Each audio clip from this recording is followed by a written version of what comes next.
So as I was saying, today's program, Lost and Found, special in a few different ways. First, most of our roundtables and presentations and our field trips revolve around old documents and the archives they were in. So, we could research events and people long ago. But the event we're gonna hear about today just happened, the fire just happened last year. So this is an opportunity to see and learn about ways to document events that will become history. Second, although we're going to be treated to a very polished presentation, I'm sure, this is also a work in progress. There'll be more such presentations in the future. There's also going to be a book, an exhibit, and a podcast. And thus our presenters are really interested in your feedback, what you like, what you don't like, what may be missing, if you want to amplify on some of the stories, have more information or suggest, other stories or objects. Our presenters are really willing, to hear and maybe incorporate your ideas and your voices. If you have a comment, you can put it, or a question, you can put it in the chat. I think we probably also have few enough people that if you just want to chime in after, a photo or a series of photos on one particular area or topic, just to do it, and then we can have some dialogue with that. But if you want to type it in, then I'll read it to the presenters. And then hopefully at the end of the presentation, there'll be time for more general discussion of just the overall conceptualization of what they've done, the approach, techniques, challenges. If you have any general thoughts or questions, you can write those in the chat and we can save them for later, or just remember them. Finally, this event's also special because we have two special presenters. Probably most of you know of them and their work, so I'll be brief. We have Nikki Silva, who worked at MA for several years researching and preparing many history-related exhibits, and also consulted and did work for a lot of other museums and institutions. And then she became a national star, and she's one of the two Kitchen sisters. You probably heard them on NPR as they record common people of diverse backgrounds with interesting stories. And their productions, if you've heard them, are really enjoyable, compelling, and informative. And they've won awards for their work. They've also written a book, Hidden Kitchens, Stories, Recipes, and More, from NPR's The Kitchen Sisters. And Nikki and her partner teach aspiring journalists at various institutions. I helped Nikki long ago curate a bicycle history exhibit at MA, and I can relate that she's a wonderful person to work with. And then Shmuel Thaler has been a staff photographer at the Santa Cruz Sentinel since 1987. Yes, we still have a local newspaper. If you haven't seen it in a while, it's worth taking another look at, because in its shrunken size, Shmuel's photographs, including full-page spreads, and then along with Ross Gibson's Monday Local History article, they're the stars of the paper now, and often on page one. Shmuel's photos have appeared in other papers across the country. You probably saw his photo of our police chief, Andy Mills, with the mayor at the time, Justin Cummings. This was during Black Lives Matter actions. It went viral and was seen by millions. He's won national awards for his photos, as well as being the 2016 Santa Cruz County Artist of the Year. And his photos, like Nikki's work with her subjects, he'll take a common scene and produce a dramatic photograph, as you're about to see. And also, like Nikki, Shmuel's multi-talented. He's produced children's books. And although I don't know him personally, I enjoy listening to the Rock Shabbat band that he plays in. So welcome, Shmuel and Nikki. Take it away. And as I said, anyone else, feel free at the appropriate times to chime in if you want. Go ahead. Thank you. Thank you for having us. Thank you, Rick. I think, Shmuel, you go ahead, because this was your idea. Well, first of all, as Rick said, I think it'll work best, and we'll enjoy it more if it's a conversation. So either chime in with a question or a comment while we're talking, or maybe during a pause, and or chat it, and Rick will ask us. So after traveling around in the fires for a while, and as many of you know, that's, you know, as photographer for the Sentinel, I you know, that documenting things that are happening here is what I do. And when the fires happened, that's became the major thing I did for well, still doing it, but for 2 weeks straight, just covering the fires. And we had friends who will see some pictures from them later. Mary Beth Curley, who worked with my wife, Kathy, and she came up with a comment that we'll repeat later also, where she said when she was sifting through the ashes of her home, how she felt like she became an archaeologist in her own life. And it kind of gave me this idea that there are things that are precious and ordinary objects that are becoming extraordinary, that are people are recovering and represent what their life was. And there's a piece of history that if we didn't document right now, would be gone. And then I was trying to figure out how to do this project, and the person that I wanted in the world to do this with was Nikki, who's the best person I know of to record oral histories and get a sense of them. So I asked her, and she said yes, and the Ma and history, you know, it just took off and became much bigger than us and much bigger than anything. So that's where we started. Well, anytime Shmuel calls or writes and asks to do something, I just don't even read the email. It's just, yes, okay, whatever. We'll figure it out. We'll figure out how to do it. But it really struck a chord with me. I know a lot of you, all of you, maybe most of you remember the earthquake and the aftermath of the earthquake. And right when this all came up, I'd been talking a lot with Daniel Story up at UCSC, which maybe you know him. He's great. He's in charge of their digital library. And he was doing a story, a series of podcasts, which you can go listen to. They're fabulous, about the '89 earthquake, looking back at that and really putting some new perspectives on it. And he was asking if he could use the interviews that I recorded, like over 100 interviews right after the quake in downtown Santa Cruz. And nothing has ever been done with those. I mean, I gave copies to UCSC, copies to MA, copies to the Santa Cruz Museum of Natural History. And I always felt totally guilty about never producing anything about it. But there was Daniel, you know, how many years later, doing this magnificent series about the quake and using those tapes. And I think this really brought that up for me with this project, that I don't know what is going to come of this. I don't know what the final projects will be, but I know there will be projects. And so it just felt really important to be working on this and gathering those interviews right now. And the other thing for me was this, I'm interested in this idea of objects and how objects can sort of ignite stories or spur stories and memories in people's minds, and also the power of these objects when they take on other meaning, when they become kind of infused with meaning for whatever reason.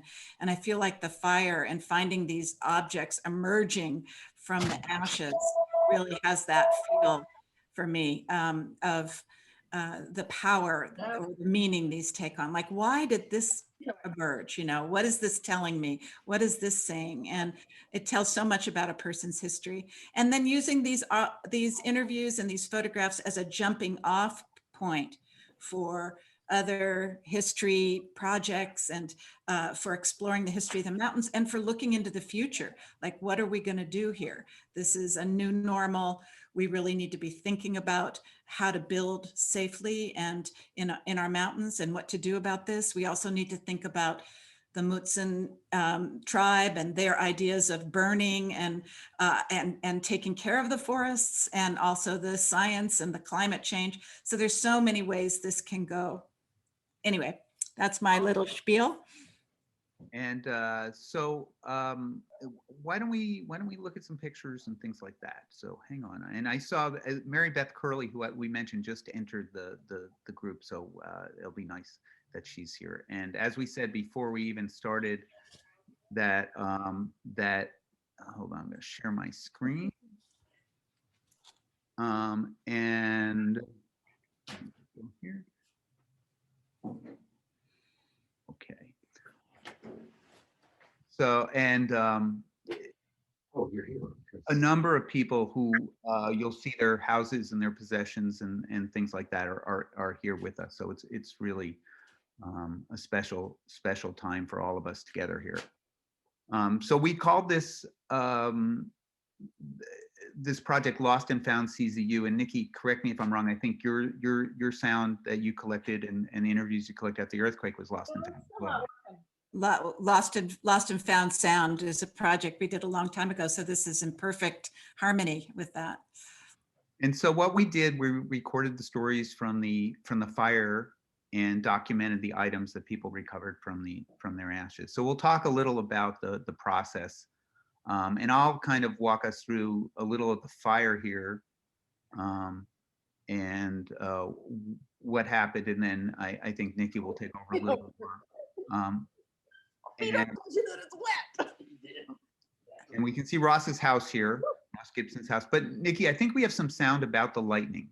Well, I think, yeah, I'm going to read something here. I'm going to be playing some sound and reading some quotes from people. Okay. And I just want you to know that this is like the tip of the iceberg. And we're going to be doing a lot of these programs and with the exhibit, and we'll be including more. So I really haven't gone through all of the interviews and pulled things. So know that more is coming. I think maybe too, if everybody could mute their microphones, that would help too, because there's kind of some little rumblings. Anyway, Shmuel, you said at the beginning that, first off, tell us about this photo. I mean, right. So as many of us who were here remember, this is about 2 a.m. on August 16th last year, almost exactly 6 months from right now. My wife, Kathy, knew that there might be lightning. I somehow was oblivious to it. But when we woke up at that time with this massive dry lightning storm, I knew I needed to go get pictures. So we went down to West Cliff, not far from where we live. And there were hundreds, or I think there were 11,000 lightning strikes that night, apparently.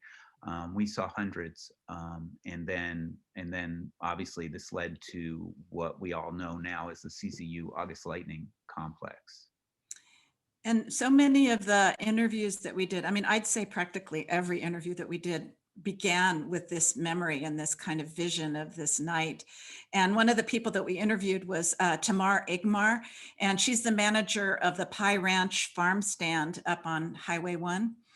And she lived on Swanton Road with her partner, and she kind of remembers it was such a hot night. I'm sure all of you remember the heat. It was so oppressively hot, and they moved their blow-up bed outside and were sleeping on the porch. And this is how she described it. She said, when the skies exploded with dry lightning, we woke up and drove down a few miles to the coast. We were just watching the storm show itself like a web across the ocean for the longest time. It was beautiful. I've never seen anything like it, and I'm from Iowa. Then suddenly this huge burst of icy wind hit us, the car, our faces, pushing us back, and things went from beautiful to eerie, and we needed to go. And so many people talked about that wind too. I don't know if others remembered it, but and some Carrie talked about how the shades in her house just flew straight out, that she'd never seen anything like it, this huge gust of wind. And that was this real change in what was going on. Right. And I know on West Cliff, it was shockingly calm and there was no wind whatsoever for the first about half hour we were there. And then it's called a funnel cloud. It's like a sideways cloud. And we watched it come in over the ocean. And when we, within a couple of minutes of seeing the cloud and coming in, the wind was going at, it felt like a hurricane and tornadoes, and debris was flying all over the place. And we knew we needed to get out of there. So, so as a photographer for the paper, obviously my job is to document these situations, these horrific events, these beautiful events, depending on what. So this is 2 days later. The night after the fire, I went up to Pescadero when I had heard there was a fire up there. And then I guess the Warnella fire was just starting above Davenport. And this photo is on the morning of the 18th at just above Waddell Creek, just right into San Mateo County. And then that night, I went up. I had heard that the fire they had heard there was a fire below Big Basin on Highway 236. So this is Highway 236, close to Luke Bailey's house that we'll see pictures of, Mary Beth Curley's house. So it's where the fire was starting above Boulder Creek. And then I put this in as a video just to give a sense of what the fire was like to go cover. And this is on the Swanton Road Loop. And Nikki, you want to say a little about where we are before I run it? Well, I wasn't there, so I'm not exactly sure where we are, but it's near Big Creek Pottery. And we did talk to Heather McDougall, who came in and was interviewed and tells us a lot of stories about that property and about the history of Big Creek Pottery. And one of the things, we're continuing to work on this project. We've been sort of waylaid by COVID, as you can imagine. And she described some of the things that came out of her fire were these chess pieces that her father had made. And they had found all the chess pieces, but pottery chess pieces, except a few. And she was chipping away at them to sort of help them emerge from the fire, as it were. Anyway, we'll be here. I remember also when we were talking to her, I kept thinking, okay, don't chip them, don't clean them all up. We want to see. So anyway, so this is Swanton Road up near the summit, and you can get a sense. This is from my iPhone, taking video from my dashboard, my car. And much of covering the fire was like this. And this was one place where I decided to turn around. I just felt kind of sketchy. I couldn't see anything, and I'm there by myself, which I've kind of committed to not covering fires by myself anymore. And just how horrific it is, and how quickly things can change. So I'm really aware of it. And when I showed this to Lisa Robinson last night, we said maybe I should show you what it's like when I'm covering these fires, so you don't go do this yourself. So this is a picture of me covering. There's a backburn actually on Felton Empire Road during the fire, shot by my friend Kevin Ponchad. So you can see I'm wearing fire retardant jacket and pants, a helmet. I have goggles on. I have a covering over my head.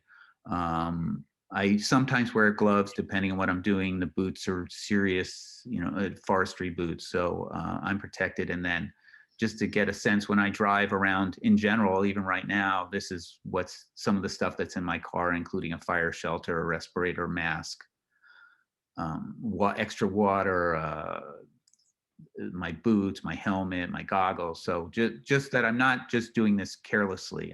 I even have rope and a shovel to get myself out. Some of my colleagues up in the Bay Area carry chainsaws with them, and I don't, because I just haven't gotten to that point yet.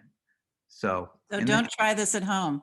No, do not. I'm a professional, and one of the things, there's many things I've learned over the years, and I've done some trainings, is you never get in the way of the first responders. You're always out of the way, and there are looky-loos who do that, and it's really a problem because these first responders are risking their lives. And things like you always park facing away from the fire, so if you have to leave quickly, you leave your car on, things like that. So this is up on Empire Grade.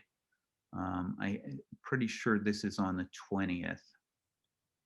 And then this is the remains, the rubble, the burning of the house of Alan Chase and Susan Brackenberry up on Pine Ridge in Bonnie Doon.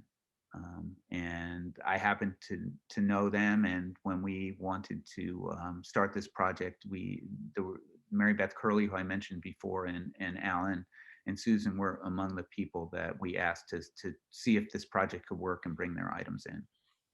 And they're here with us today. Yes. So, and this is Alan and Susan and Kaylee, their daughter, and these are some of the 3 of the family menorahs they were able to salvage out of the rubble of their house, the ashes.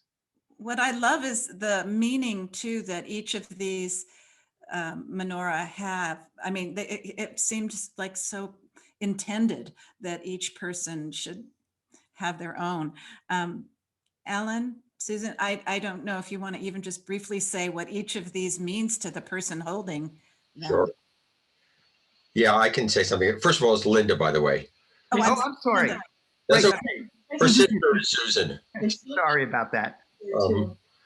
Yeah, the one that I'm holding was my mother's. I'm getting a little choked up here. That was my mother's menorah, and I mean, and she died 8 years ago, and that was that was really an incredible thing to find, and we actually had it sandblasted afterwards, and it's pretty usable. I think, didn't we use it at Hanukkah? Yeah, we did. Yeah, we used it. You want to say something about these other 2? The one I'm holding was before Kaylee. Kaylee's our oldest daughter, and before she was born, Al and I were establishing rituals that we wanted for our family, and so we had that menorah, and before Kaylee was born, and then the art one that Kaylee's holding was, once we had two little girls running around, I thought, what a joyous thing. And I found this artist made menorah, the Hanukkah in Los Gatos. And so I bought that there, and it's adults dancing around. I don't know if you can see it very well, and a child on top of a heart dancing as the shaman. So anyway, I'm crying. It was a very meaningful thing for us to do this project. It really helps, I don't know, anchor us a little bit, which was nice because we were floating above the ashes at this point. Yeah, I have to say something, by the way, just in general. We talked about this. Obviously, combing through the ashes was both difficult and somewhat cathartic. And then, a couple of months later, when they cleared out all, you want to kind of find a way to move beyond this and to kind of get your life moving forward. But I have to say, when they cleared all the debris off our property, Linda was like really upset. She said, well, people asked, well, didn't you get some closure out of that? She said, no, that was our debris. Yeah. They took away our debris. They took away our debris one day. And it was kind of, completely and it gone. was very upsetting, actually. Yeah. It was very emotional. Sort of like, It's like there's nothing more to comb through anymore. We're not going to find anything. It's all gone. yeah. And so it wasn't closure. There was something kind of a little bit empty about Like it. scraping the wound. Yeah. Anyway. And I would say also that from our experience, it seems that participating in the project is not for everyone. I know that some people came, one spouse came and the other didn't want to come, or people didn't want to come at all. So it's a really individual decision. But once again, I think Nikki and I both feel that we're kind of the catalyst or the vessels for this to happen, and the project's way bigger than us. So Linda, I was really impressed too when you were talking about that piece. You're a potter, and you had your beautiful piece that you had done as a project. And you talked about how it had transformed in an interesting way. Oh, That it, so one final blow to that piece. Yes, it's a copper glaze, and a copper glaze, if you're lucky in a reduction firing, gets this really beautiful flare of iridescent reds and purples. Otherwise, it stays this nice green. And so it stayed a nice green. And then in the fire, when I found it, it was absolutely gorgeous. It had this lovely, beautiful flare of red on it with purple running through. It was gorgeous. So much so, this house that we've rented here in the west, in town,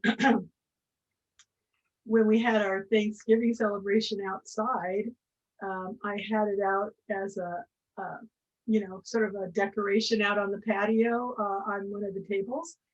And I came out the next morning, and I think a raccoon had just picked it up and smashed it against the only cement in the backyard. So now it made it through the fire, it was transformed, and now sort of it's been reclaimed, I guess. wow. So yeah, it was very strange, but it was beautiful to see it for a while. So this is one of Kaylee's childhood drawings. Yeah, and one of the things as a photographer, there's this beauty about there's the content, which is this burned edge, which shows the fire, and then there's soot around it, but it's also there's something really beautiful about all these objects. And these are two of the piano pedals from Alan. It's your mother's spinet piano, right? My mother's piano. Yeah. Did you ever find the third one? We did, but the third one was kind of broken in half, and it melted, and so it didn't look as much like a pedal as these did. But we do have all three of them now. Right. The third one is pretty deformed. Yeah. So once again, it's the starkness of it, but the beauty of these items and what they mean. And so, Nikki, you want to talk a little about this? This is our setup, and there's Kurt Christensen, who's Alan and Linda's neighbor, and he's right above them. And this is our setup at the Ma, doing this project. Well, we were, the other interesting thing about this whole project is that it was happening right in the midst of COVID. So that's also an historical thing that we kind of were documenting, even not on purpose, but just by the fact that it was happening. So Shmuel had purchased, which I really love this idea, this light box, which allowed him to photograph each object in this very intimate way, like almost like an art piece. And then we were recording, and usually I'm right up in someone's lap practically interviewing, and of course we had to stay distant. So we had an 8-foot boom pole and a microphone, and we all wore those masks, and we found through experimentation that the blue and white masks are the best to record through. They make, you can hear people the best. So everyone put one of those masks on. We disinfected everything. And then outside, you can't really see it in this one, but Shmuel set up some black paper where people would go outside so they could take off their masks and be photographed with their objects.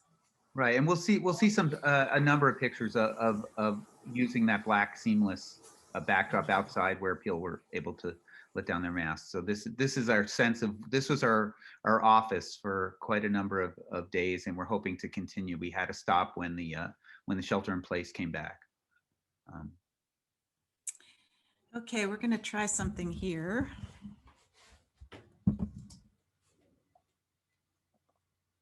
And while Nikki's getting the sound ready, this is shot in that LED light box, which gives an intimate and precious sense to these objects.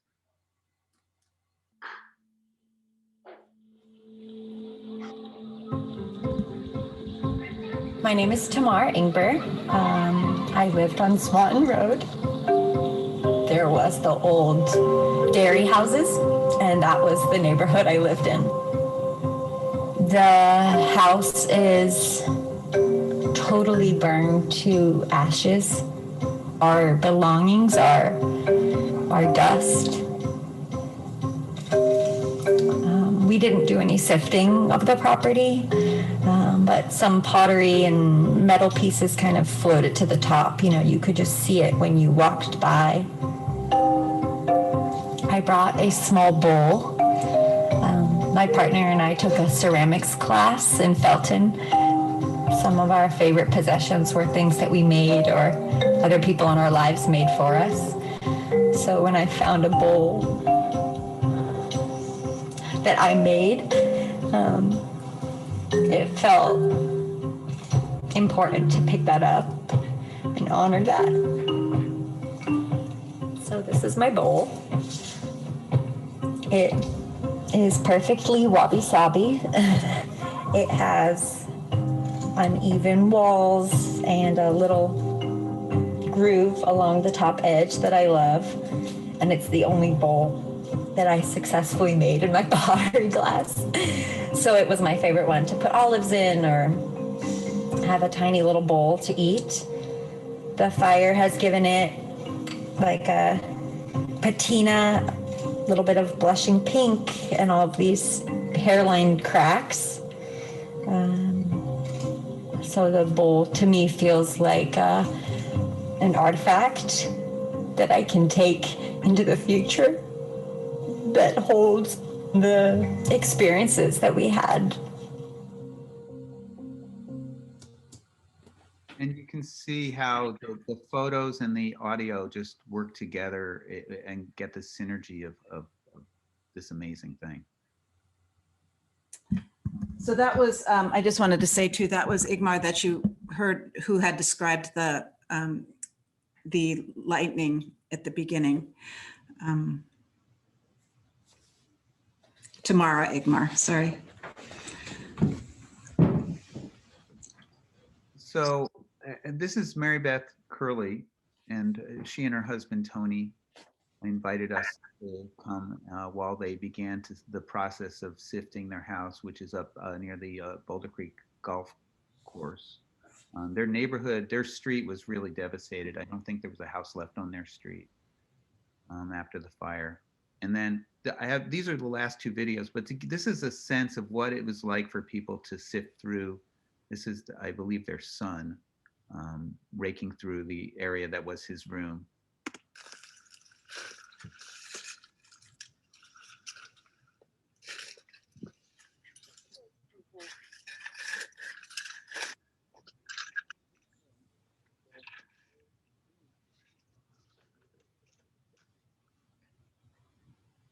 And then this is this is Tony here, and this is boxes that were people had made and kind of donated them for people to use. And the idea is you sift like separating the grain from the chaff, and maybe what remains are objects that you find, and maybe you just find pieces of nothing really.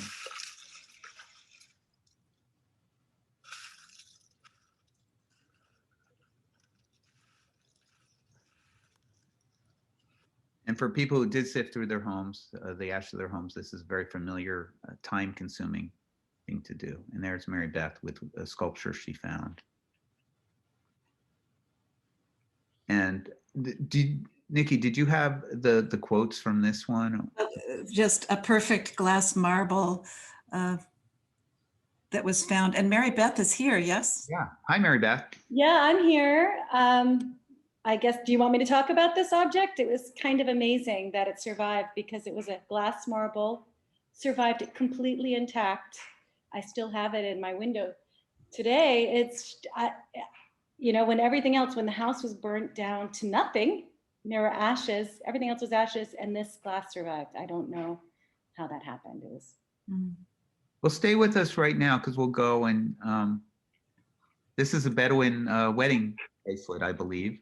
Mm-hmm. That Tony gave you.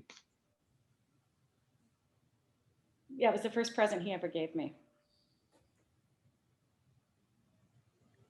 This is from your home too, I think. Yeah, that's a ring my aunt gave me for my confirmation when I was 12 years old.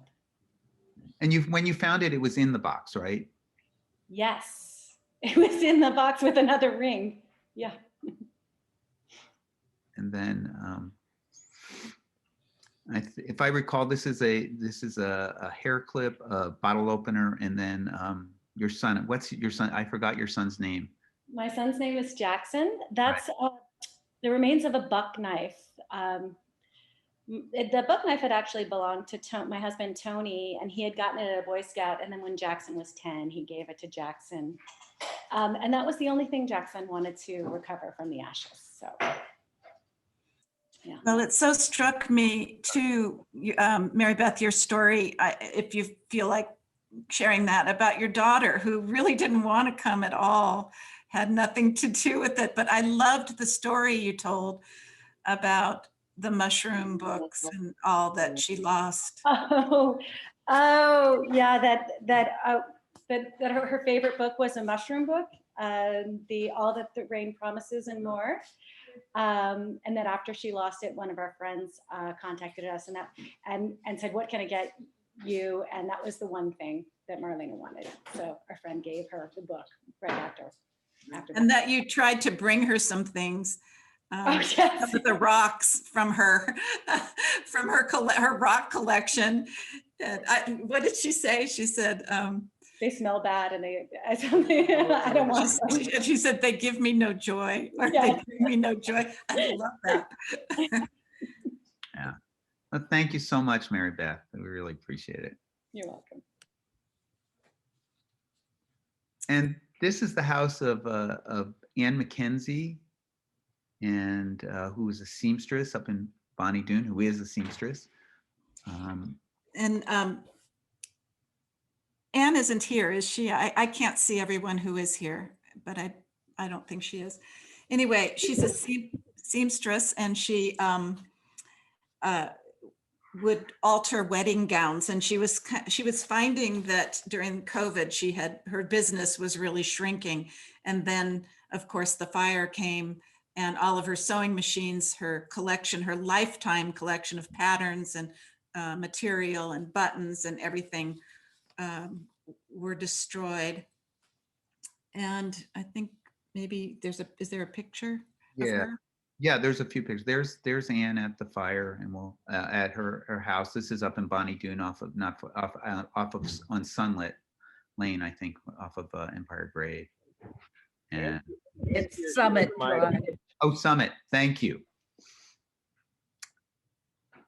And sifting through what was left, and then this is that outdoor studio that Nikki was talking about that we set up. And this is her son, Will, and they came together to be interviewed and bring objects. And then this, I think, Shmuel, you think that this is one of your favorite Absolutely photographs. This is her mother's recipe box and all of the cards with the recipes, sheets of ash inside. Yeah, and it stays the the ashes of paper stay the same, and you'll see some other pictures coming up. Oh, actually, Will Roberts is here, so that's Anne's. Will, tell them about what you brought. I love what you brought. This is Anne. I'm here too. Oh, hi, Anne. I hope we did you justice in telling your story. Oh no, it's beautiful. Thank you. But Will, I like your object too. No, we still got it. We kept them.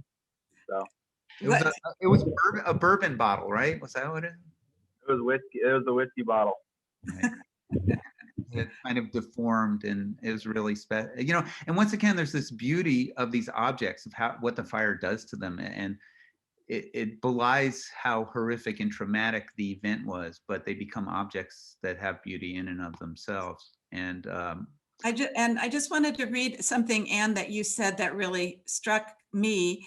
And I think maybe Researchers Anonymous, but you said, I was 4 years old when we moved to Santa Cruz during the winter of the flood of '55. Then we made it through 100 inches of rain and the big flood of 82 in Bonnie Doon. I was pregnant during the 89 earthquake, so it's like one more disaster.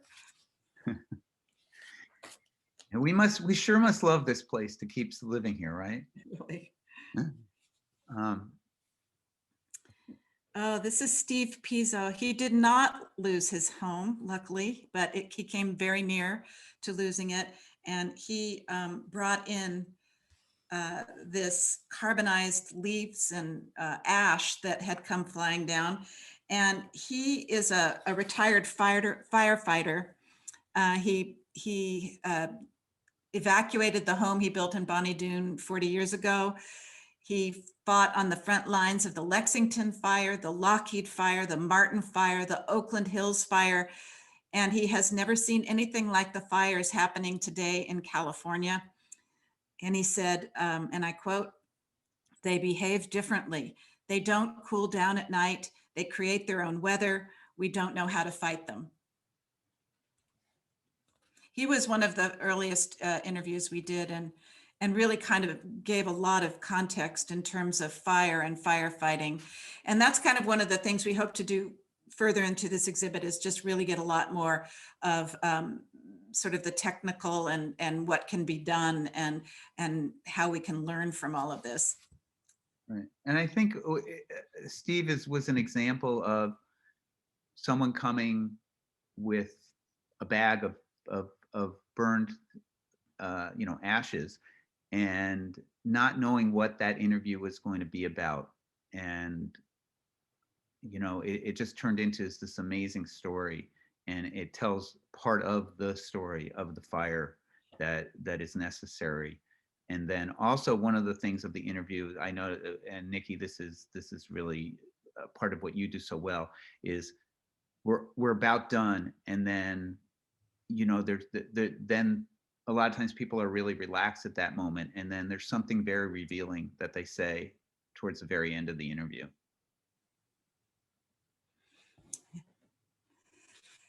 This is Carrie Napolis, and she works at UCSC in the humanities division.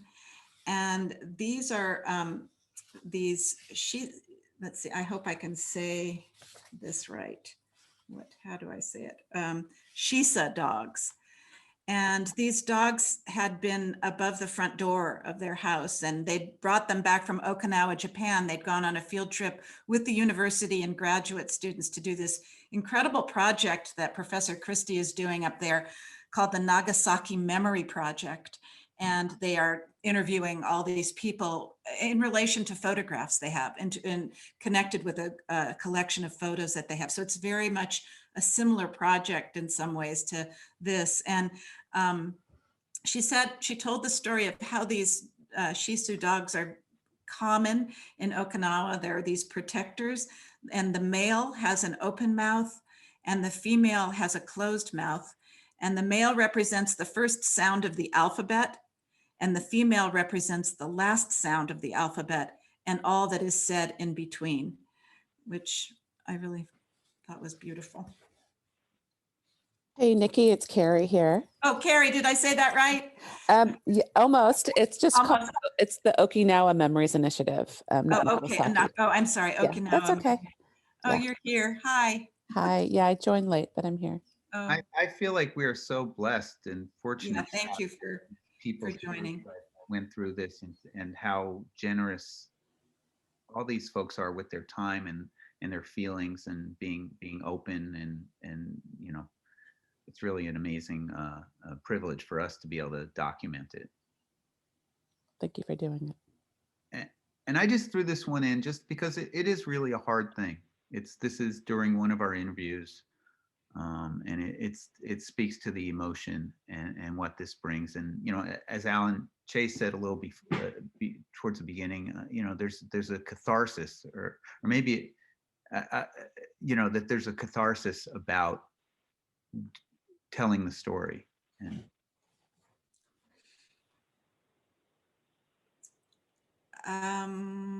let's see, I think I'm on the wrong one. This is the brooch. brooch. Okay, I think this actually, okay, let me move to that one. I'm in the wrong place. This was found up on Last Chance Road, right? So I was thinking, let's see, sorry. This is Lily Cornea Rutterman. Is Lily here? No. This is a brooch, and Lily grew up on Last Chance Road, and her house and her father's house and their neighbors' houses were all destroyed.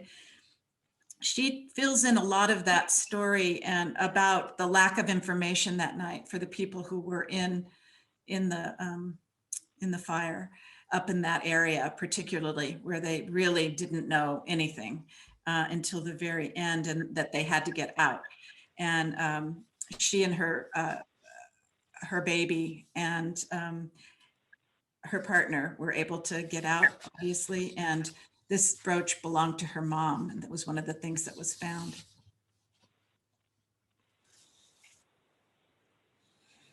Oh, okay, this is Erin. I think you're here, yeah? This is your teapot? Yes, I'm here. Yes. And Erin and her daughter came, Noelle, and this was really a very moving interview for me to hear from both of these women and to hear Noelle's point of view as a high school senior and what it all meant to her, and also in terms of COVID, how extremely hard this has been for these kids, not being able to really be together and communicate, with your neighbors and your friends who the same thing is happening to them, but they're all together virtually and not physically. And Erin, you said this thing that really struck me about, I walked by Noelle's bedroom one day and she was sitting on the floor FaceTiming with her friends, and they were all doing an art project separately.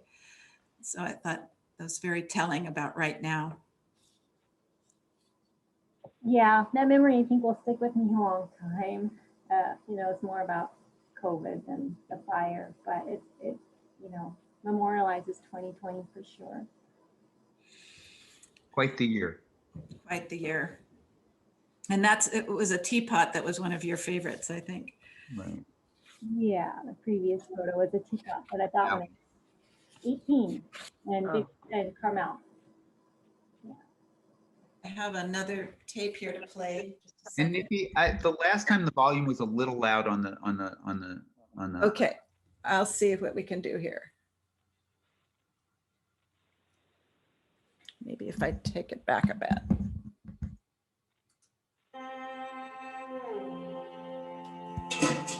So this was my grandma's roasting pan from, I think, the 50s. These are my grandpa's speed skates. This is my travel mug. So this is a, daily companion. My name is Luke Bailey. I'm a park interpreter for Santa Clara County Parks. My house was in Boulder Creek, in the Memory Lane neighborhood. I brought several of the symbols that I evacuated with, the reminders of my values and what my dreams were before the fire. I put soil in a jar. Soil and madrone leaves and redwood leaves and pre-burned dirt. The soil's changed. I learned from the Resource Conservation District that when the soil burns, it changes. The forest at home, this is the last thing that I'm worried about. I know that the forest is going to be okay. I recognize that our landscapes evolved with wildfire. Mother Nature is resetting herself. That's what fire is. She is resetting herself. By its nature, it is a restorative process. To me, if I rebuild, I am left with the question of, is it responsible for me to rebuild in the wildland-urban interface? There's never going to be guarantees, and that's what stops me. It's like, this is the low point in my life, man. This is trauma. Why would I do that again? And at the same time, mountain communities throughout the West are facing this dilemma. if there's any area in the country that rallies behind landscapes, it's the San Francisco Monterey Bay areas. If I could treat a rebuild as a project that could model how we can live in forests more wisely, I can tap into that hope because this place means so much to me. So I'm just holding all of it. So Luke's interview was really fascinating because he's coming at it as a naturalist and as a person who really is intimately in touch with what's going on in nature and up in his region. So I'm really looking forward to kind of chronicling what happens with his decision and how he moves forward in terms of rebuilding or not rebuilding. Right, and I think that's part of how this project will be a dynamic project for, I think, many years to come. Here's Kurt, who's here also, brought a bunch of stuff. You still here, Kurt? Can you hear me? Oh yeah, hi. Hi, Kurt. Hi, I had a computer mishap and my wife is not here, so I'm on my phone now, and I can barely hear you. I don't know if you can see, but this is the picture of you being interviewed by Nikki, and you know, I don't know if favorite is the right word, but this dinosaur, this dragon-like metal object. You want to talk about that a little? Yes, and I can see it. Shmuel was actually instrumental in my understanding what that object is. I thought it was just some plastic gook that had run from my beautiful Miata sports car that burnt totally down. And Shmuel actually came up to our property, and I live right next to Alan and Linda. And the second day when I was able to get up there, Shmuel arrived and I commented on the plastic gook, and he said, dude, that's your alloy wheels. And they had melted and made, there's two of them. I have another one as well. And left these patterns on the driveway. And I have a lot of dragon stuff in my life. I'm born in the year of the dragon, and I called my Miata sports car, this beautiful mica blue, my little water dragon. And so both of these alloy wheels, the aluminum wheels, melted into the shape of like a Chinese calligraphy drawings of dragons. And and that's about what I have left of the car.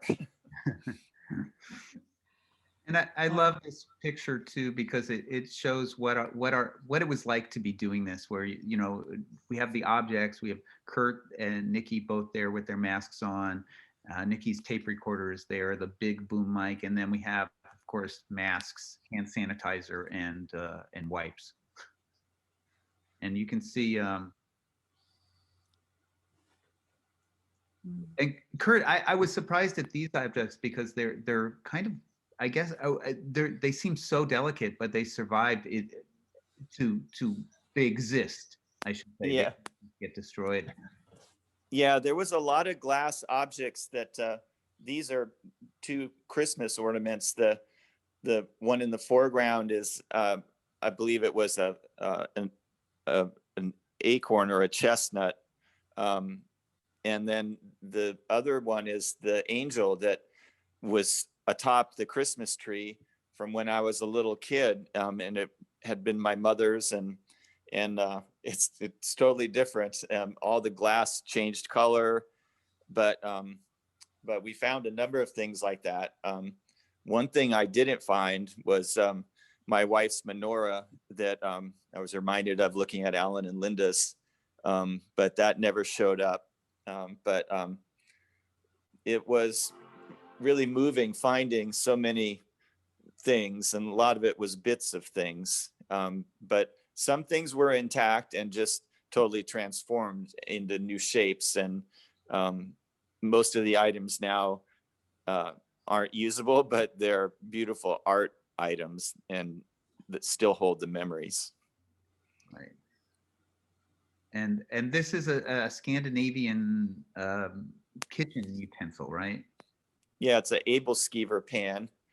And that was my mother's also. And we would always make Abelskever, they're round pancakes. You kind of fill that halfway up there. And then when the bottom cooks, you flip them over. And then you get these really beautiful round, light, fluffy pancake. My dad was Danish, so that was a tradition in our family. And I was really pleased to find that. And it was pretty, you can see it pretty well intact. And I know I've heard of people cleaning stuff up with the sandblasting, and I might be able to do that with this. We'll see. I've talked to other people who reclaimed their cast iron, but most of my other cast iron stuff was totally misshapen by the heat of the fire. So this one, though, pretty much maintained its shape. Well, that's what we're finding with some of the objects. It speaks to the ferocity of the fires right now. In the same way Luke Bailey was talking about it, where the alloy wheels of your car actually melt and form a river of metal. So this is Nikki. You want to talk a little about this? I don't know if we have. I didn't write this one down. I'm sorry to say. Okay. Love him though. I think Jamie, is he here? I think that's his name. This one just fell through the cracks, but I love this guy. He came in and he described his entire time with Santa Cruz in terms of the Grateful Dead, and how he'd come for the Grateful Dead and sort of been involved in that world for so long, and that this was one of the objects, very spiritual, very much a deadhead, and how this is one of the artifacts that emerged in his life after the fire. Right, just with the melted head of the Buddha. And I put this one in just so we could see. This is how we photograph. This is how I was photographing the items in this box, and anyone who was there that brought their items saw this. I seem to have lost the last page here of my thing. But let me look in another spot. Allison, are you here? Allison Gamble? This is Allison Gamble and her angel. She's a local photographer. Local photographer. And this is a garden angel she had. And this once again speaks to the challenge of telling these stories. And then another trip we can talk about is we went up to Felicia Rice's Moving Parts Press up on, or what was left of Moving Parts Press. It was up on Empire Grade. And Felicia founded, I'm sure most of you know, Moving Parts Press in 1977. And she moved to Santa Cruz for UCSC, and she studied with, she worked with William Everson, the poet, and Sherwood Grover, who was a master printer from Grabhorn Press. And she inherited Sherwood's press and type library. And we went up to the property, and everything, all of her work, her library.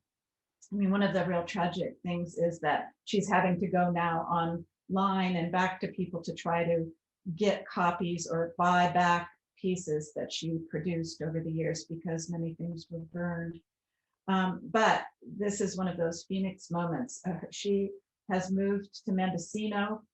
The Moving Parts Press is rising out of the ashes. She did this GoFundMe project that really took off, and people are supporting it, and she's rebuilding the press. She has this incredible multi-museum and institution exhibit going on right now called the Caliphus Project, I think it is, or the Caliphus Legacy Project. And if you go to the museum of the Monterey Museum of Art's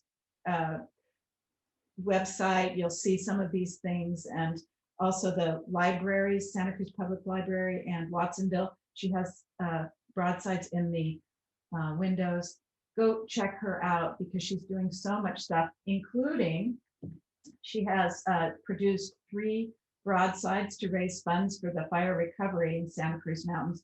Those are for sale at Bookshop Santa Cruz, and they feature poetry by Ellen Bass and Danusha Lamaris and Gary Young. And Gary Young actually is taking part in this project. He came and spoke to us about his experiences in the mountains where he's lived for 40 years, and his house was almost destroyed, but luckily not. And he had written many poems about the Lockheed fire, which I think are on one of these broadsides. So go check out the broadsides at Bookshop Santa Cruz, and the website for Felicia Rice. This is the press, right? Yeah, she had 2, I think 2 or 3 presses up there, and I mean, artistically, the items are, there's incredible beauty about them in and of themselves. The especially these beautiful large gears and wheels and things. So. Okay, we have one last piece of tape here.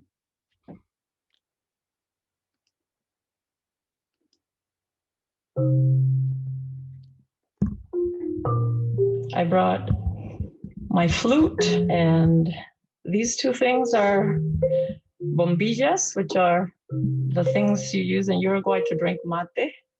And this one was mine, and this one was Rolo's, my grandson's. My name is Jennifer Cordery. I lived on Swanton Road. I'm from Uruguay.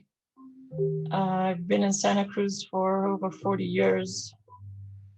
The house was in the woods, you know, with a creek nearby. It had a lot of great windows and light, which I'm a painter. All my paintings, all my drawings, all my art supplies, it all burnt down. You know, we've been back a few times with Rolo, my grandson. He was excited to be a little archaeologist and found things. You know, this is one of my grandson's trucks, which survived in a way. It's been hard for him. He's 5.5, almost 6.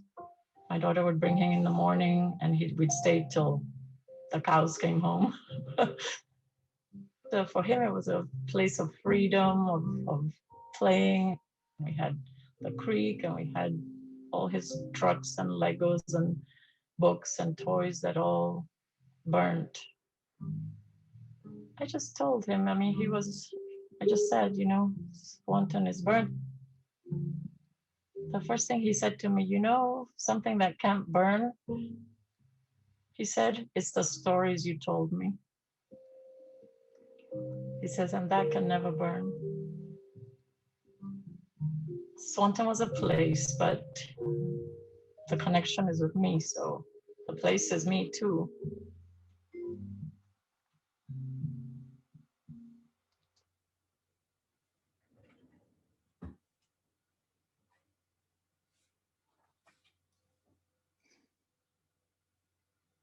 So the story, I love Rolo.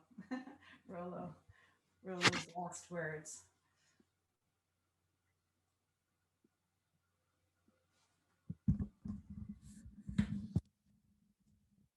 And we're back.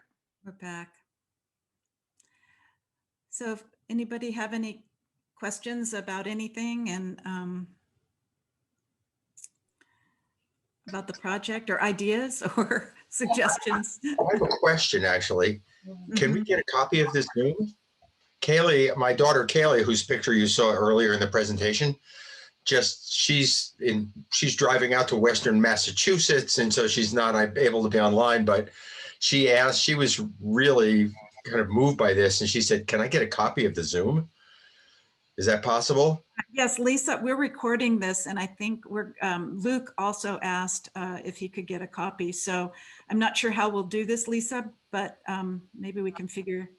We'll get a copy posted online so that people can view it. Great. Somebody send it. I'll send it to you, Alan. Okay, thank you, Shmuel.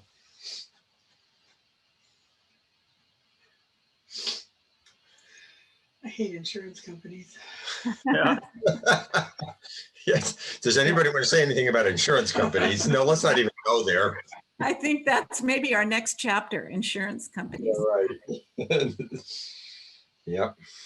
I wanted to say something about Alan had mentioned and that Linda felt moved when the debris was gone, that it was her debris, and she had told me that. And I know Alan and our neighbor on the other side of our home got cleared away back in December, right in the beginning, and ours did not get cleared away until just Tuesday of this week.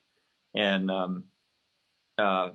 it is bittersweet, you know, it is our debris. And I was continuing to find things, little pieces of pottery and whatnot, and meaningful stuff just right up until the day before. And when I got word of they were coming the next morning at 6:30, I went up there at dusk and said goodbye to everything. And there's a real connection with the memories that's in the stuff, even as sad as it is to look at it when it was all transformed and whatnot. And especially after sifting through everything, it looks like it's been rummaged through, you know, all your life stuff.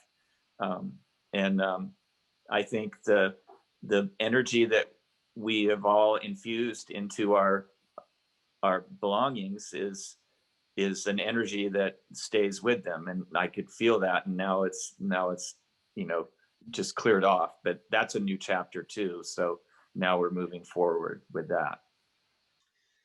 Well said. Yeah. Are there going to be more of these types of sessions? Is that the plan, or is this a one-time thing? Oh, I think we were just invited to do this. Like I've been saying, this is a work in progress. This is the first time we've done it together even. So you've been a real test case. We did one other talk, but it was just, and we've done separate talks, but this was trying to get something together. So any thoughts but I've really so appreciated all of you, particularly people who took part in the interviews, for being here. I mean, that's now actually we've been recording this, so this will become another part of the archive. And I love that it's like almost like a catch up. We're catching up after 6 months, and maybe that's a really good idea too. We could do a Zoom with all the people we originally talked with. I'm just getting this idea. I don't know, it's not very well formed, but we could talk with everybody about where they are, what things they're feeling at this point, and where they are in the insurance process, and what they're doing in terms of rebuilding. And I think it'll be a real interesting addition to what we have so far. Has this only been 6 months? It feels like it's been about 14 years. Yeah. Well, that was like, even I remember hearing someone say, just in general, not only about CZU, about I forget who it was, but it was about January 8th, and they said, boy, a lot has happened. Yeah. January. But it was on January 8th, and they said a lot has happened this year, and it's only half over. Yeah. Yeah, Nikki, I was going to say, you almost really have two different threads, or I guess audiences. Most of the people on today who aren't our normal participants are people who have been affected. And so it's been more of a dialogue and sharing, and I assume very emotional, and, you know, participatory, which is different than, I guess, at some point when through the book or the podcast, the exhibit, future presentations, there'll be audiences who are not connected. And so I can see really two different, you know, ways of presenting things.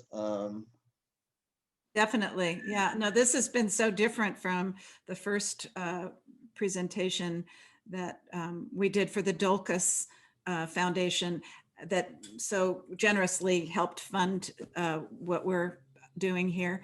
And that presentation, people really had no idea about any of the stories. And so this was just fantastic, because even preparing things to say, about each thing, we could turn to the actual person and ask you to do it, which was just a wonderful surprise, actually. Thank you so much for doing that. You know, I have one other comment I wanted to make. I'm sure everybody on this Zoom call, I assume everybody who's here has lost their house.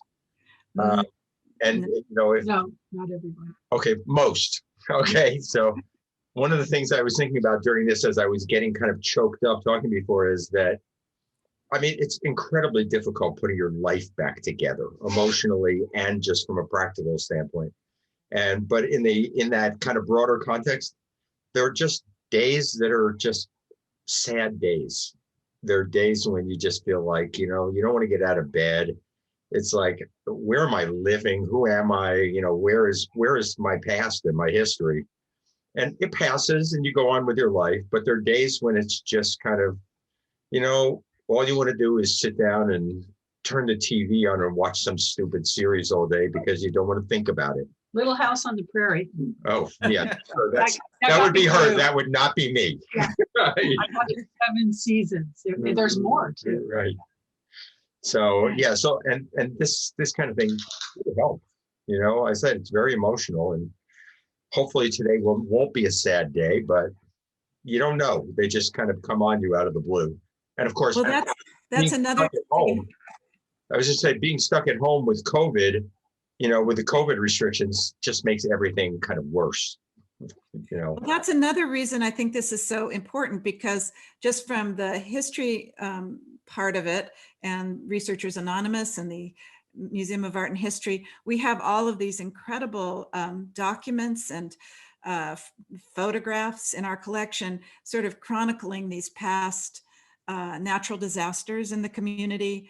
And it's been so important, I think, in terms of understanding what's happening now. I mean, when you to get the full spectrum and to have your memories and your points of view, I think it's more than we've ever had about a fire. I mean, Josephine Clifford McCracken and some newspaper articles talk about fires way back in the 1890s.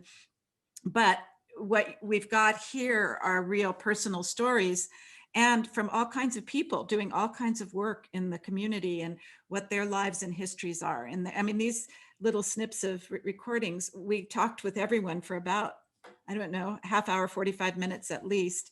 So we have a lot about people's lives and in the mountains and the history of the region. So I think that's another really important thing to think about for the museum. And we thank you for giving your thoughts to the historical archive. Thank you. This is Lee Otter, and I really appreciate the opportunity to see what you're doing. And I would suggest, by the way, our house is one that burnt down in the Braymore Drive neighborhood of Bonnie Doon. And last week we just had our debris clearance done. Anyway, for future directions for your project, one thing I think is really important to get down would be the experiences of the first responders. I saw part of an article by a fire chief from Boulder Creek, but there were a lot of people. It was an epic effort.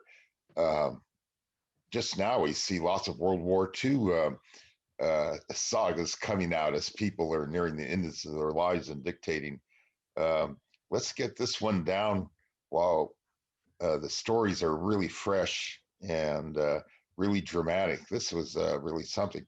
And the other aspect maybe to pursue is more scientific, which is I think what we're seeing is climate change underway. And I think Santa Cruz Mountains were the southern end of the Cascadian biome. So those who are familiar with Western Washington, Western Oregon, Northwestern California, a lot of the plants and animals and climate and things were kind of similar. And this is about where it tapered out with Santa Cruz Mountains. Well, I think we can expect to see that shift. And, you know, a few hundred years from now, I expect the mountainsides to look a lot more like the hills around Malibu. But anyway, as a symptom of climate change, I think this is what it looks like. So that'd be another interesting topic to pursue with the scientists who are studying the before and after as well. So again, thank you very much for this opportunity. Well, Lee, do you think you'd be willing to talk with us a little about your experiences as well? And if we get in touch with you when we get back on track here with our interviewing? Oh, sure. And you can just contact my colleague, Rick Hyman, and he knows how to get a hold of me. Okay. We're in a temporary rental in Mount Herman at the moment, but we'll be probably living in a trailer while our home is rebuilt. But so we're hopping around, different cell phones and things, but Rick will know how to get us. Okay, Rick, if you'll send me something, that would be great. Well, Hey, yeah, Nikki. Yes, this is Lisa Utall. Just want to thank you guys for your presentation and thank Rick for inviting me. I'm really happy to sort of have participated with some of my fellow people who lost their homes. They say that it's hard to talk to people who haven't lost their home, and this is great to bring people together that have the same emotions, and you only really know how that other person feels when you're talking to other fire survivors, So that's been really good. That's been a huge part of the healing or moving forward. I want to echo what Lee said. The climate topic, while not a very positive, uplifting topic, we're in this for a while now. A lot of us who lost our homes, I'm looking at, I want to see another fire season before my husband and I, Jeff and I, rebuild and see what's going to happen, because it's, we're far from being over it, and sort of looking to the future and climate and how it's impacted the community is a topic that, I've thought about a lot in terms of interpreting, and talking to the public about it is tough.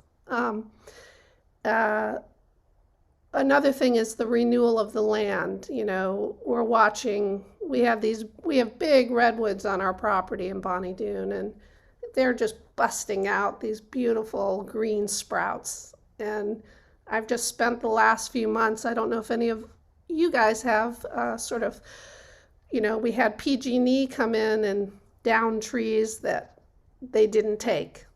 So we're now responsible for taking those. We had the county come in. They've been doing a fabulous job with debris removal. And part of that debris removal is cutting down trees that are supposedly dying or in the right of way. Those trees, they then cut them and they take them, and I had just come to terms with PG&E leaving our trees, and I would mill them, have them milled, and use that wood in our future home. And now the county came, and I'm total support of them. They've done an amazing job with debris removal. I tried to get them not to take my trees. So it's been this interesting journey with our, the property, the trees, the land is just as important to me as the house that we were once in. I mean, that's why we live up in Bonnie Doon. So I don't know, the climate and the renewal and restore of those trees and the property, and just even the animals coming back,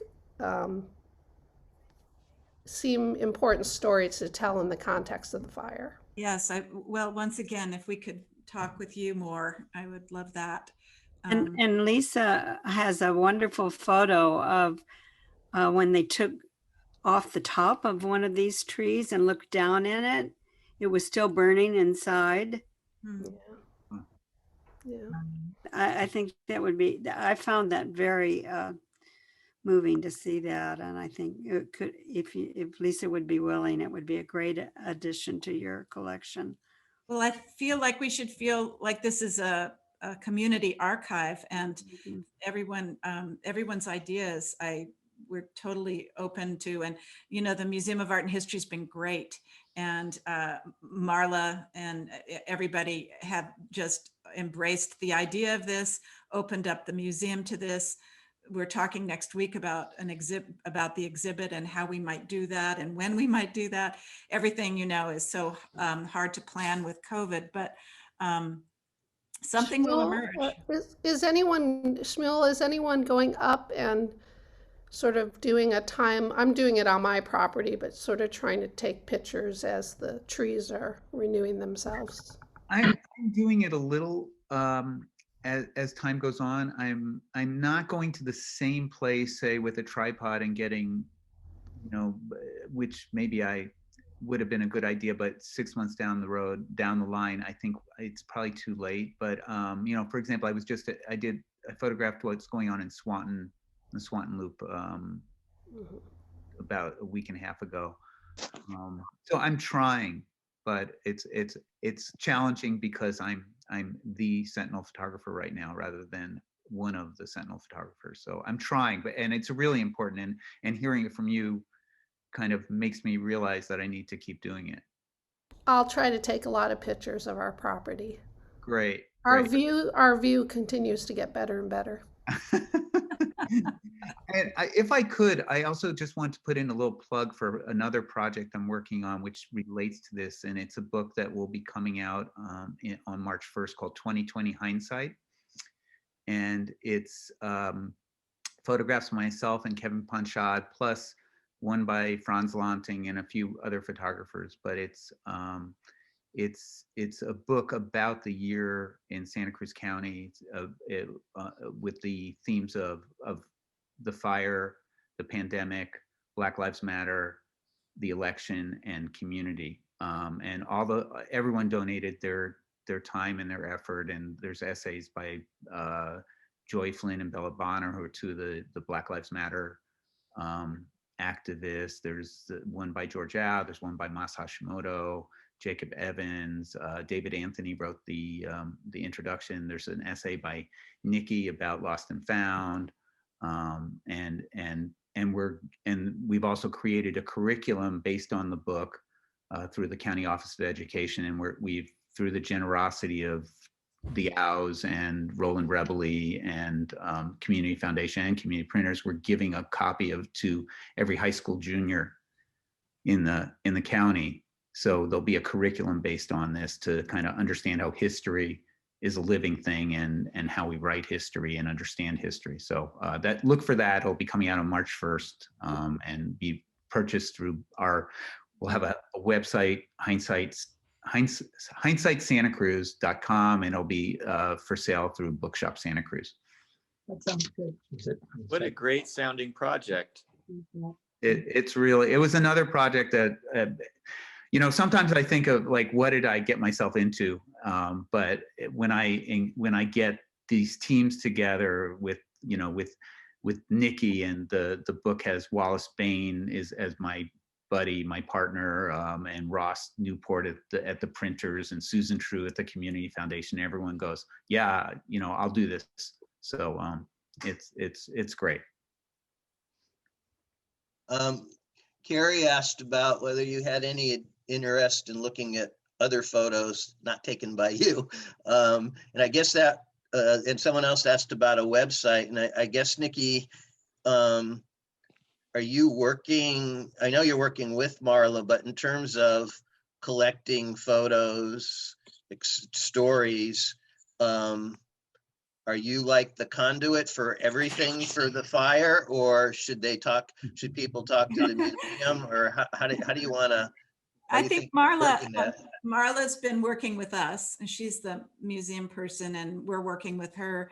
And we're going to have a meeting about the exhibit, so we'll talk about this. But I think that the museum is the clearinghouse, and I know that they want to collect things far beyond even this project. So yes on photographs, yes on things that you write, or you know, that you sort of have from this event or from any event. Actually, talk with Marla. She's the person. And then are you gonna do a website That's a distinct possibility because the museum, we could do it in conjunction with the museum, and they already have a website, so we could do a CZU portal that, maybe even, one of the things I'm thinking about, we haven't really talked to anybody else about it yet, but that at this exhibit, we would have a way of people actually contributing their stories and their memories, and that would add to the archive as well. So maybe if there's a portal, I know when with the Kitchen Sisters, we did this with 9/11. We did a website, and people were able to contribute stories to that. We did not personally run it because it is a big job, and it's something you have to have all the capabilities to do. So I think that that's really in the museum's wheelhouse, and we'll talk to them about it for sure. I like that idea a lot. Yeah, like a StoryCorps kind of idea. And yeah, for the exhibit, we're talking, we have a Zoom call coming up this week to talk more specifically, but when we've talked about it, it will include photographs not only from myself, but other people. It will have audio, it will have photographs. We'll have some of the objects themselves that will hopefully people will allow us to use. And it's going to be in the Lezen Gallery, right in the entrance of the museum there. The exhibit can be a collaboration. I think that all of this is about collaborating, and we've been in discussion with state parks and the and some of the rangers about doing interviews with those folks, and that all got cut short with the shutdown, and we were planning to do that, and so that's kind of on hold. Another thing that happened was just sort of branching into doing some of these by Zoom. I interviewed a young Latinx woman whose family are farm workers up on the North Coast by Zoom. And her story, they didn't lose their house that they're living in, but just their story of the evacuation and what all of that meant to that community was just a different perspective altogether. And so I imagine that being wrapped into this as well, stories on that level. And Nikki, the other thing that some people don't realize is that there are some folks, and our director at the San Lorenzo Valley Museum is one of them, who didn't lose her home, but has been working tirelessly ever since with FEMA, Cal OSHA, the county. He lives in the Bracken Bray community, and they had their own water system, and they lost the whole water system. And so she has just what they've had to go through to get water back, tie into different water systems, and working through all the red tape. Fascinating, and would be well worth talking with her. I'd be happy to pass her info on to you. I think that would, and they're still, even though her home is intact, she cannot move back into her home. She's still in rental in Capitola. Wow. So if people would put into the chat bar any ideas you have, because when we record this, we'll be able to keep the chat. So we'll have a record of your information. If anybody wants to, share resources or ideas, or even just, I guess we'll have all of your names. I guess the names get documented. Is that correct, Lisa? I'm not sure when we save this, but it would be great to have everybody who was in on this call. But well, I really appreciate everyone's time and interest and collaboration with this. I think it's great. Nikki, it's just Carrie. Can I just add one extra piece? Sure. Kind of coincidentally or ironically, I'm not sure what, the Okinawa Memories Initiative, which I mentioned earlier, which was related to the pieces that I shared, is actually an a digital oral history humanities project. And so there's expertise with Alan and his students about how to record stories and memories, in community-based settings. And I know that the Humanities Institute has already expressed interest in co-sponsoring the event or the exhibition with the MA, but it might also be interesting to connect with Alan and his students to also hear how they have collected stories and shared them back out for some of that technical resource. That's great. That would be great. Yeah, Nikki. Yeah, I was going to say, Nikki, that I mean, like any project, but especially this could be a lot bigger than 2 people. And it, you know, I mean, some of us here, I don't know if anybody has time, but there may be people who would do some interviewing for you, or, you know, collect certain kinds of information or, you know, documentation. Well, I think that's great. That was great to hear about that class. I mean, there may be other classes and things, you know, or groups, and something to think about. Yeah, I think it's a great idea because everybody's coming at this with such from different perspectives and different knowledge bases and communities. And just Rick, even you inviting others that you knew to come to this. I mean, it's just, it's a community project. So I think as many people gathering and contributing, the better.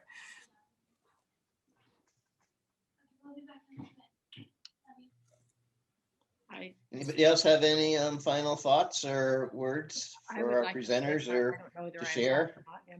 Well, I just have a question. I'm just wondering, Lisa was talking about the rebuilding, and I have another friend in Bonnie Doon who's using their burnt timber, salvaging it to rebuild. They lost their music room and they were going to rebuild that.